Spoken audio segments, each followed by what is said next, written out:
mais uma vez, bom dia a todos. Que a paz do imenso amor de Jesus esteja em nossos corações.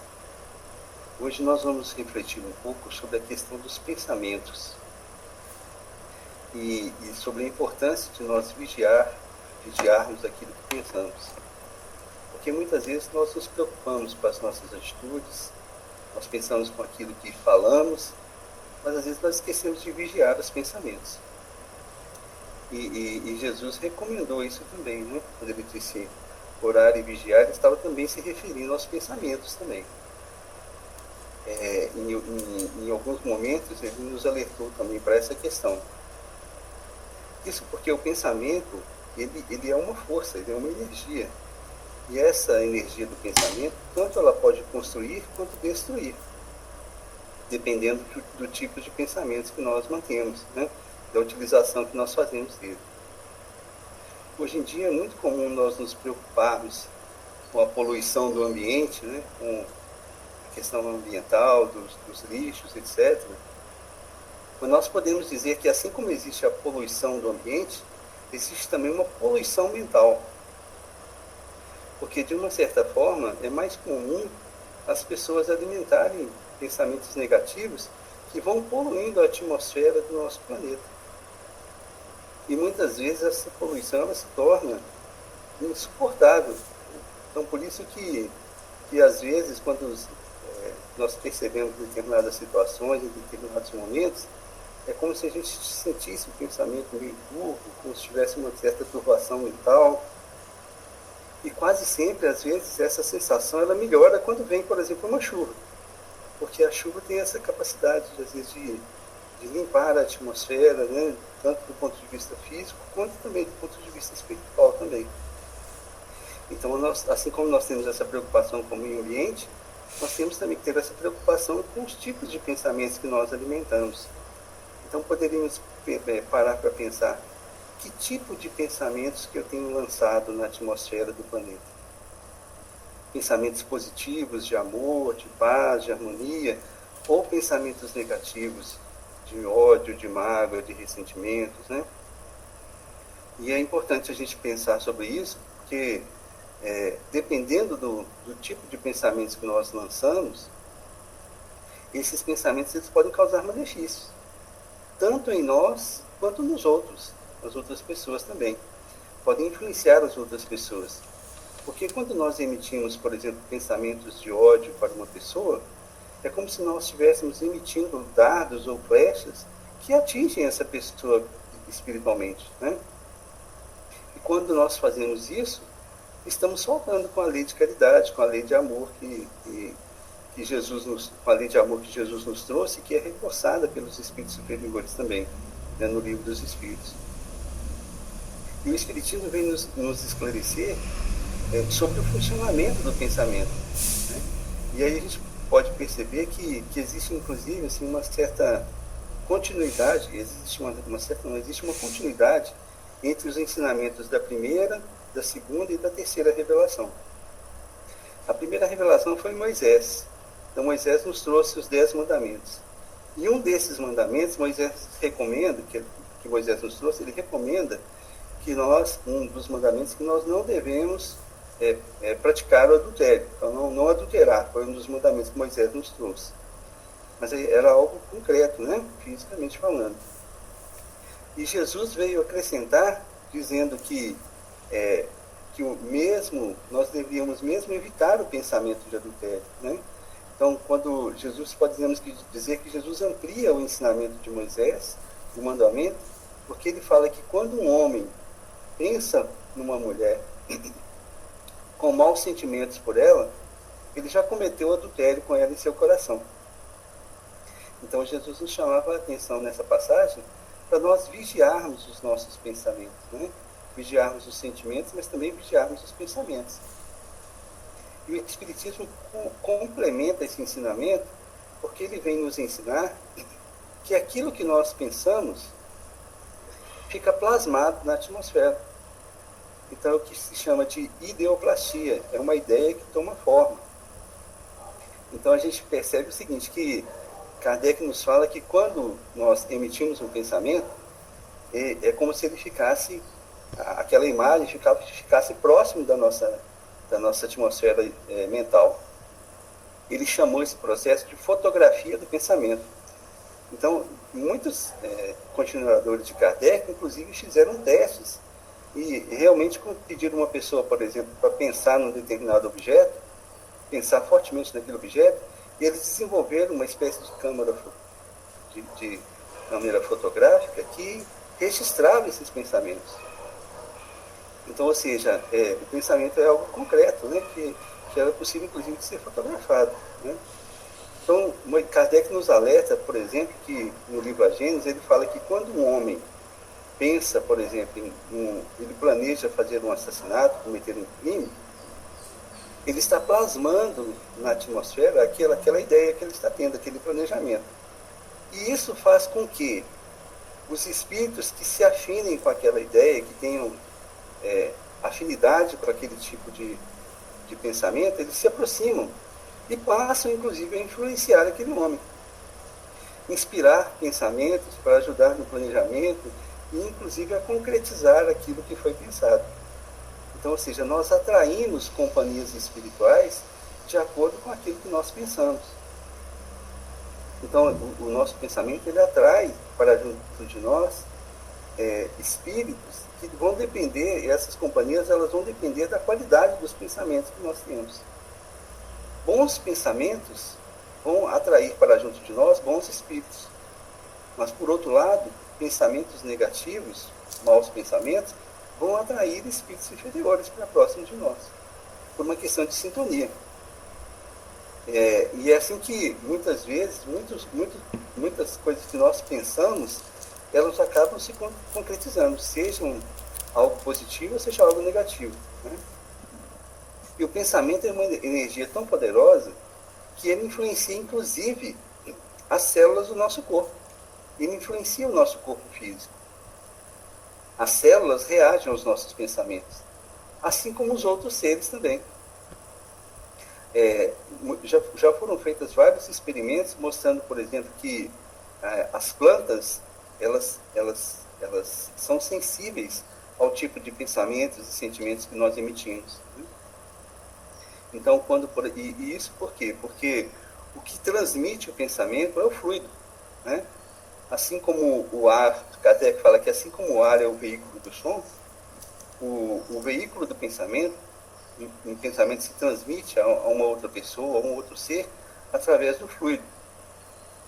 Então, muitas vezes, a pessoa que às vezes fica olhando para uma planta e admirando, às vezes, né, ela emite junto com o seu pensamento um fluido que pode causar malefício para aquela planta. Às vezes a planta murcha, às vezes a pessoa não percebe, às vezes ela faz de forma até inconsciente, né? Mas ela emite, às vezes, um pensamento negativo que pode influenciar, inclusive, as plantas. E a gente vê também outro exemplo da força do pensamento, quando a gente vê falando, por exemplo, de uma gravidez psicológica, por exemplo, em que a mulher, ela pensa que ela está grávida e ela vai sentindo todas as manifestações da gravidez, né? Os seios inchando, o abdômen, inclusive, se aumentando, ou seja, mas em alguns casos, né, é só uma gravidez psicológica, não existe uma criança se formando de verdade. É só mostrando o poder que o pensamento tem, né? Os pensamentos, eles influenciam na nossa vida mais do que a gente imagina. Para ilustrar essa situação, tem uma história que está no livro Endereço Certo, do Richard Simonetti, e que se chama O Boneco. Nessa história, fala de um homem que estava na sua casa com sua esposa e seus filhos, né? Eles estavam almoçando tranquilamente, de repente, eles ouvem um grito, né? Era a filha mais nova, que estava lá no fundo da casa, e chamou todo mundo assustado, correndo, e disse para ela: vejam, venham cá para vocês verem que coisa horrível, né? Ela disse assustada, né? Aí, num canto do quintal, perto lá da cerca, tinha um objeto que provocou aquele susto da menina, que era um boneco de pano, mas um boneco muito estranho. Esse boneco, ele possuía costuras no ventre, na região do abdômen, ele possuía costuras na boca, estava mancha de sangue no objeto, um boneco todo surrado, né? E espetado por várias agulhas, né? E aí todo mundo ficou assustado, a empregada que chegou perto falou assim, não toque, não, toma cuidado com isso aí, porque isso aí é um despacho, né, que foi feito aqui para vocês. Aí todo mundo ficou preocupado, nossa, meu Deus do céu, quem que será a pessoa malvada que está querendo prejudicar a gente, né? Nós não fizemos mal para ninguém. E aí a dona da casa virou para o marido e falou assim, ah, isso aí eu sei o que é, isso aí é a arte daquela sua secretária, aquela sirigaita, ela está interessada em você e ela fez isso para me prejudicar, né? Aí o marido falou assim, não, que isso, querida, não, ela não teria coragem de fazer uma coisa dessa, não. Eu suspeito mais daquele nosso amigo, né? O Costa, ele é muito invejoso, né? Ele e a esposa, eles ficam invejando a nossa prosperidade. Então, eles que fizeram isso, com certeza, estão nos influenciando negativamente, né? Nossa, já estou até sentindo uma dor de cabeça. Meu Deus do céu, parece que eu vou ter um infarto de tanto mal-estar que eu estou sentindo, né? E aí, todo mundo preocupado, né? Aí o filho falou assim, ah, isso aí me parece, essas agulhas enfiadas aí, parece que isso aí é coisa da minha ex-namorada, a Margarida, né? Quando eu terminei com ela, ela ficou magoada comigo e falou que eu ia pagar por isso. Então, eu estou até sentindo essas agulhas como se estivessem enfiadas em mim, né? Estou sentindo como se tivesse essas agulhas penetrando em mim, né? E aí o dono da casa falou assim, e você, perguntou para a empregada, né? E você, o que você acha? Você que entende mais dessas coisas? A empregada falou assim, olha, eu não sei quem fez, mas eu acho que é para prejudicar a família toda, né? E aí todo mundo começou a sentir um mal-estar danado, todo mundo tenso, angustiado com aquela situação, né? A dona da casa estava quase tendo um colapso nervoso, aí de repente bate alguém na porta. Aí é o vizinho, né? Aí ele vai caminhando até, tinha intimidade com a família, ele entra, vai até o quintal e fala assim, oh, bom dia, desculpe incomodar vocês aqui na hora do almoço, mas é que eu vim buscar o boneco do meu filho, o irmão dele jogou aqui do lado da cerca de vocês aqui, e ele está lá chorando, querendo o boneco dele. É porque o meu filho, ele fala que ele quer ser médico, então ele vive fazendo cirurgia no boneco, já cortou a barriga dele, já fez várias suturas, né, no abdômen, na boca e tal, né? Não tem mais onde costurar, né? Ele até inventou sangue de mentira, colocou molho de tomate para dizer que era sangue, né? E ainda pratica acupuntura no boneco ainda, espeta ele num monte de agulhas, né? Aí todo mundo da família olhou um para a cara do outro, né? Ficou assim, um tom quase de bom humor já, né? Todo aquele mal-estar já tinha passado, né? E aí, depois que o vizinho foi embora, o dono da casa falou assim, nossa, ainda bem que o vizinho chegou a tempo, senão a gente podia morrer, né? Antes, se ele não chegasse antes, né? E é um pouco isso, né? Então, às vezes, as pessoas que pensam muito, por exemplo, em doenças, elas acabam atraindo doenças de verdade, né? Que hoje a gente conhece sobre o nome de medicina psicossomática, né? Então, isso mostra que nós temos uma responsabilidade muito grande, não só em relação aos nossos atos, ao que nós falamos, mas também em relação aos pensamentos. Devemos nos preocupar com eles também, né? E selecionar aqueles pensamentos que nós temos, né? Existem alguns autores que chamam a atenção também de que hoje em dia é muito comum a gente fazer dietas, né? Pessoas se preocupam sempre em fazer dietas, preocupando em manter o corpo, né, a saúde perfeita, o corpo, etc. E ele fala que nós deveríamos também fazer dieta mental. Então, assim como nós selecionamos os alimentos que nós vamos comer, aqueles que são mais adequados, né, que são mais saudáveis, né, nós deveríamos também fazer uma dieta mental procurando selecionar os pensamentos, procurando alimentar a nossa mente só de bons pensamentos, né? E isto se faz de várias formas, inclusive nós alimentamos a nossa mente a partir dos livros que a gente lê, do tipo de leitura que a gente faz, a partir dos filmes que a gente assiste. Tudo isso funciona como uma espécie de alimento espiritual. Então, e essa recomendação, ela é muito importante, sobretudo neste período que nós estamos vivenciando agora no Brasil, principalmente, né? que é um período de carnaval, onde as pessoas elas se entregam de uma forma intensa na busca de prazeres desenfreados, né? De uma forma desregrada, né, aos vícios, e isso propicia uma influência maior do plano espiritual, né? Então é muito comum, às vezes, as pessoas mais sensíveis sentirem essa influenciação negativa de uma forma mais intensa nesses períodos. Então, por isso que é importante a gente manter, de uma forma mais intensa também, a vigilância, manter a oração nesses momentos, né?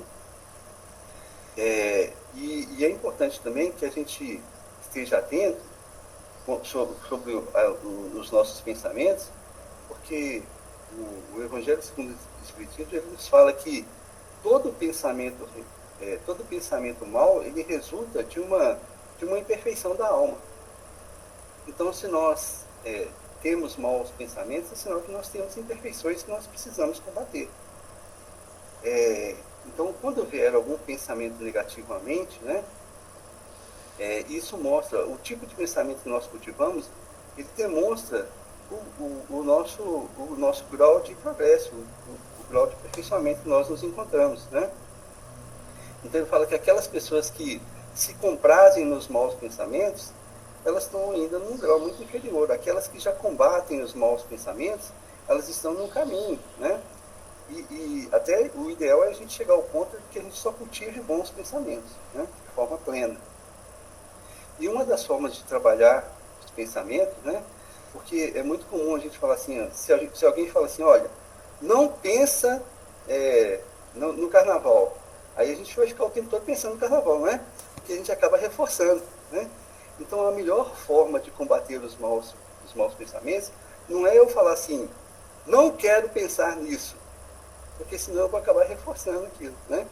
O ideal é simplesmente substituir um pensamento negativo por um pensamento positivo. E o ideal é que a gente, sempre que vier um pensamento à mente, a gente logo repila aquele pensamento, né? Porque é como se fosse um pensamento negativo, é como se fosse se alguém estivesse perto do fogo e caísse uma brasa na calça da pessoa. Se a pessoa imediatamente ela bate a mão e tira a brasa, não chega a queimar a pessoa.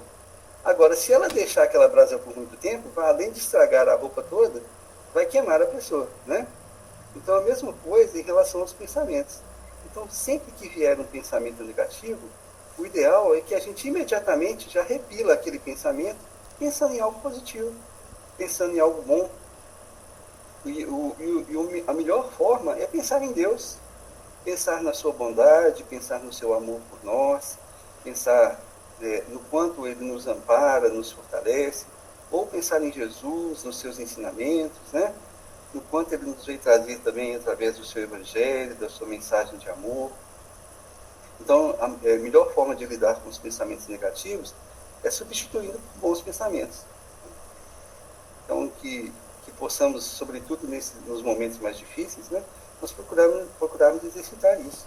Vigiar os nossos pensamentos, né, procurar evitar os pensamentos negativos e, sobretudo, substituindo esses pensamentos por bons pensamentos, por pensamentos positivos. Que Jesus nos abençoe neste propósito.